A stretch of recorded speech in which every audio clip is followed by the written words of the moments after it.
Hello. ഇന്ന് ഞാൻ marine ഡ്രൈവിൽ പോയിട്ടുണ്ടായിരുന്നേ. ഫോണൊന്ന് നോക്കാൻ പോയതാ.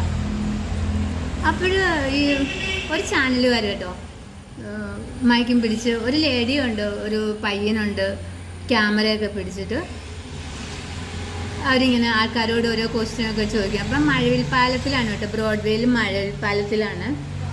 അപ്പോൾ അവരിങ്ങനെ ആൾക്കാരോട് ചോദിച്ചിട്ടൊക്കെ പോകുന്നുണ്ട്. അപ്പോൾ ഞാൻ മഴവിൽപ്പാലം കയറി താഴേക്ക് ഇറങ്ങി. അപ്പോൾ ഈ ഒരമ്മച്ചി കയ്യിൽ സഞ്ചിയൊക്കെ പിടിച്ചിട്ടുണ്ട് കേട്ടോ. ഒരു 60 വയസ്സൊക്കെ ഉണ്ടാവും പുള്ളിക്കാരത്തേക്ക്. അപ്പോൾ ചട്ടയും മുണ്ടുമൊക്കെ കൊടുത്ത് ഒരു പഴയ സ്റ്റൈലിലുള്ളൊരു അമ്മച്ചി കേട്ടോ. അപ്പോൾ ചട്ടയും മുണ്ടുമൊക്കെ കൊടുക്കുന്നത് ഗ്രാമത്തിലെ ആൾക്കാരൊക്കെ ഇപ്പോൾ ചട്ടയും മുണ്ട്, പക്ഷേ പട്ടണത്തിലൊന്നും, നമ്മൾ എറണാകുളം സിറ്റിയിലൊന്നും നമ്മൾ കണ്ടിട്ടില്ല. അപ്പോൾ എനിക്ക് പുള്ളിക്കാരത്തിനെ കണ്ടപ്പോൾ എന്തോ ഭയങ്കര ഒരു ക്യൂട്ട്നെസ് തോന്നി കേട്ടോ പുള്ളിക്കാരത്തിന്. അപ്പോൾ ഞാൻ ഇവരെ ഇങ്ങനെ ശ്രദ്ധിച്ചു. പക്ഷേ ഈ ചാനലുകാർ എന്നോടൊന്നും ചോദിച്ചില്ല കേട്ടോ. പക്ഷെ ഞാൻ അവരുടെ അടുത്ത് ഈ അമ്മച്ചോട് ചോദിക്കുന്നുണ്ട്. ഇപ്പോൾ ഞാൻ അടുത്ത് പോയി നിന്നു അവരുടെ. അപ്പോൾ ഇവർ ചോദിക്കുന്ന ചോദ്യത്തിന് മറുപടി ആൻസർ പറയാൻ അമ്മച്ചിക്ക് അറിയത്തില്ല. അപ്പോൾ ഇവർ പറയുന്നത്, ഇവർ ചോദിക്കുന്ന ചോദ്യത്തിന് ഒരു ചോദ്യത്തിന് 500 രൂപ തരും. അപ്പോൾ അവർ അമ്മച്ചോട് പറയാണ്, അമ്മച്ചിക്കായിട്ടാണ് 500 രൂപ. ഞങ്ങൾ മറ്റുള്ളവരോടൊക്കെ ചോദിച്ചത് 100 രൂപയ്ക്കായിരുന്നു. 100 രൂപയാണ് ഒരു ആൻസർ പറഞ്ഞാൽ കൊടുക്കാമെന്ന് പറഞ്ഞത്. പക്ഷെ അമ്മച്ചിനെ കണ്ടപ്പോൾ ഞങ്ങൾ 1000 രൂപ. അപ്പം അമ്മച്ചി പറഞ്ഞു ചോദിക്ക്. അപ്പോൾ അമ്മച്ചിയുടെ പേരും വീടും ഒക്കെ ചോദിച്ചപ്പോൾ അമ്മച്ചിയുടെ വീട് വല്ലാർപാടമാണ് കേട്ടോ. അപ്പം ഈ കൂടെ ഒരു ലേഡി ഉണ്ടെന്ന് പറഞ്ഞല്ലോ, പുള്ളിക്കാരത്തിൽ അപ്പോൾ ചോദിച്ചു, അവരോട് അമ്മച്ചിയോട് ചോദ്യം ചോദിച്ചു. ആ ചോദ്യത്തിന് അമ്മച്ചിക്ക് മറുപടി ആൻസർ പറയാൻ അറിയില്ല. കാരണം അപ്പോൾ അമ്മച്ചിക്ക് വിഷമമായി, അയ്യോ 500 പോയല്ലോ എന്നുള്ള ഒരു സങ്കടം പുള്ളിക്കാരത്തേക്ക് വന്നു കേട്ടോ. അപ്പോൾ ഞാൻ ചോദിച്ചു, ഞാൻ അങ്ങോട്ട് ഇടിച്ച് തള്ളി കയറി ചോദിച്ചു കേട്ടോ, ഞാൻ അമ്മച്ചിയുടെ ആ വിഷമം കണ്ടപ്പോൾ. അപ്പോൾ ഞാൻ ചോദിച്ചു, ഞാൻ ഉത്തരം പറഞ്ഞാൽ മതിയോ, ഞാൻ ആൻസർ പറഞ്ഞാൽ മതിയോ, അമ്മച്ചിക്ക് വേണ്ടി ഞാൻ ആൻസർ പറയട്ടെ, അമ്മച്ചിക്ക് പൈസ കൊടുക്കുമെന്ന് ചോദിച്ചു.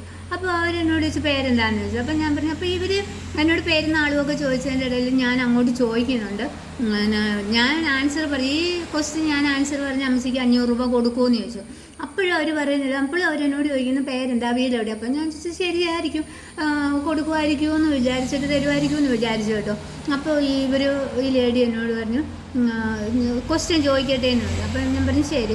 അതിൻ്റെ ഇടയിൽ ഞാൻ അവരോട് പറഞ്ഞു, എനിക്കൊരു ചാനലുണ്ട് കേട്ടോ, ചെറിയ ചാനലാണ്, നിങ്ങൾ ഇതിൻ്റെ ഇടയിൽ അതിൻ്റെ ചാനലിൻ്റെ പേരൊന്ന് പറയുമോ, ഞാനൊരു ആൻസർ പറയുന്നതാണല്ലോ, അപ്പോൾ എൻ്റെ ചാനലിൻ്റെ പേരൊന്ന് പറയുമോ. അപ്പോൾ ആ പുള്ളിക്കാരത്തേക്ക് അത് ഇഷ്ടമായില്ല കേട്ടോ.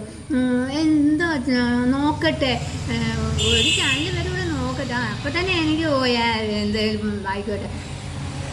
അപ്പോൾ ഈ അമ്മച്ചിക്ക് വേണ്ടി ഞാൻ അതിൻ്റെ ആൻസർ, അപ്പോൾ അവർ ചോദിച്ച ക്വസ്റ്റ്യൻ ഇതായിരുന്നു, ഒരു ഡോക്ടറും ഒരു ട്രെയിനറും തമ്മിലുള്ള വ്യത്യാസം എന്താണ്. അപ്പോൾ ഞാൻ ചോദിച്ചു, ട്രെയിനേഴ്സ് എന്ന് പറഞ്ഞാൽ ഒരുപാട് ആൾക്കാരുണ്ട്, പല കാറ്റഗറി ഉണ്ടല്ലോ, ഏത് ട്രെയിനറിൻ്റെ കാര്യം ഉദ്ദേശിക്കുന്നതെന്ന് ചോദിച്ചു. അപ്പോൾ പുള്ളിക്കാരത്തേക്ക് ഭയങ്കരമായിട്ട് ഞാനെന്തോ അവർ അപരാധം പറഞ്ഞാണെങ്കിൽ പുള്ളിക്കാരത്തെ മുഖമൊക്കെ മാറിയിട്ട് അവിടെ ക്യാമറ പിടിച്ചിരിക്കുന്ന പയ്യനെ നോക്കിയിട്ട് എന്തൊക്കെയിങ്ങനെ എന്നിട്ട് പറഞ്ഞു ജിം ട്രെയിനർ എന്ന് പറഞ്ഞു. അപ്പോൾ ഞാൻ പറഞ്ഞു ശരി ഞാൻ പറയാമെന്ന് പറഞ്ഞു. അപ്പോഴും ഞാൻ ചോദിച്ചു, ഞാൻ അമ്മച്ചിക്ക് വേണ്ടി പറഞ്ഞാൽ നിങ്ങൾ പൈസ കൊടുക്കുമല്ലോ അമ്മച്ചിക്ക്, എന്ന് പറഞ്ഞു. അപ്പോൾ ഞാൻ അവരോട് അതിൻ്റെ ഒരു ഡോക്ടർ, അപ്പോൾ ആൻസർ പറഞ്ഞു, ഡോക്ടർ രോഗം വന്നാൽ ചികിത്സിച്ച് മാറ്റുന്നതും ഒരു ജിം ട്രെയിനർ പറഞ്ഞാൽ രോഗം വരാതെ നമ്മളെ നോക്കുന്ന ആളുമാണ് എന്ന് പറഞ്ഞു. അപ്പോൾ പുള്ളിക്കാരത്തോട് ഞാൻ പറഞ്ഞു പൈസ എടുക്കുക എന്ന് പറഞ്ഞു. അപ്പോൾ അത് ഞങ്ങൾ പറഞ്ഞില്ലല്ലോ, ഒരു ഊമ്പിത്തരം അവിടെ, ഞങ്ങൾ പറഞ്ഞില്ലല്ലോ പൈസ തരാമെന്ന്, ചേച്ചി ശ്രദ്ധിച്ചായിരുന്നോ, ഞാൻ പറഞ്ഞല്ലോ അമ്മച്ചിക്ക് വേണ്ടി ഞാൻ ആൻസർ പറയാം, നിങ്ങൾ പൈസ കൊടുക്കാമെന്നല്ലേ പറഞ്ഞു, അത് ചേച്ചിയല്ലേ പറഞ്ഞു, ഞങ്ങൾ പറഞ്ഞില്ലല്ലോ എന്ന്. അവിടെ തന്തയില്ലാത്തരവേ. അപ്പോൾ ഇവിടെയൊക്കെ ആലുവയിൽ മെട്രോയുടെ പാർക്കിലിട്ട് അടിച്ചതും ഇവിടെയൊക്കെ തെറി പറയുന്നതും വെറുതെ ആണോ, ഈ പാവം പിടിച്ച സ്ത്രീകളെ പറ്റിക്കാൻ വേണ്ടി. എനിക്ക് അമ്മച്ചിയുടെ മുഖത്തെ ആ ദയനീയത, അപ്പം ഞാൻ അമ്മച്ചിക്ക് വേണ്ടി ആൻസർ പറയാമെന്ന് പറഞ്ഞപ്പോൾ അമ്മച്ചിയുടെ ആ സന്തോഷമൊക്കെ കണ്ടപ്പോൾ എനിക്ക് ഭയങ്കരമായിട്ട്, പിന്നെ പൈസ കിട്ടില്ലെന്ന് അറിഞ്ഞപ്പോൾ അമ്മച്ചിയുടെ മുഖം മാറിയതും ഒക്കെ എനിക്ക് വല്ലാത്തൊരു വിഷമമായി കേട്ടോ. അപ്പോൾ അവരുടെ ചാനലിൻ്റെ പേര് ചോദിച്ചിട്ടും അവൾ പറഞ്ഞില്ല. അപ്പോൾ എനിക്ക് തോന്നുന്നു ഇനി എനിക്ക് ചാനലുണ്ടെന്ന് പറഞ്ഞപ്പോൾ അവിടെ ചാനലിൻ്റെ പേര് പറഞ്ഞ് ഞാൻ എന്തായാലും വീഡിയോ ചെയ്യുന്ന അവൾക്ക് മനസ്സിലായി. അപ്പോൾ അവൾ ചാനലിൻ്റെ പേരും പറഞ്ഞില്ല.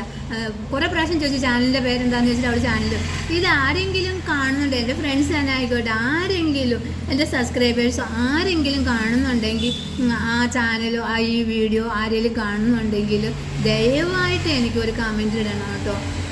കാരണം സോറി എനിക്കല്ല, അവർക്കൊരു കമൻറ്റ് ഇടണം കേട്ടോ. നിങ്ങൾ ഇതേപോലെ മറൈൻ ഡ്രൈവിൽ വെച്ച് ഒരു പാവം പിടിച്ച അമ്മച്ചനെ പറ്റിച്ചതല്ലേ എന്ന് ചോദിക്കണം.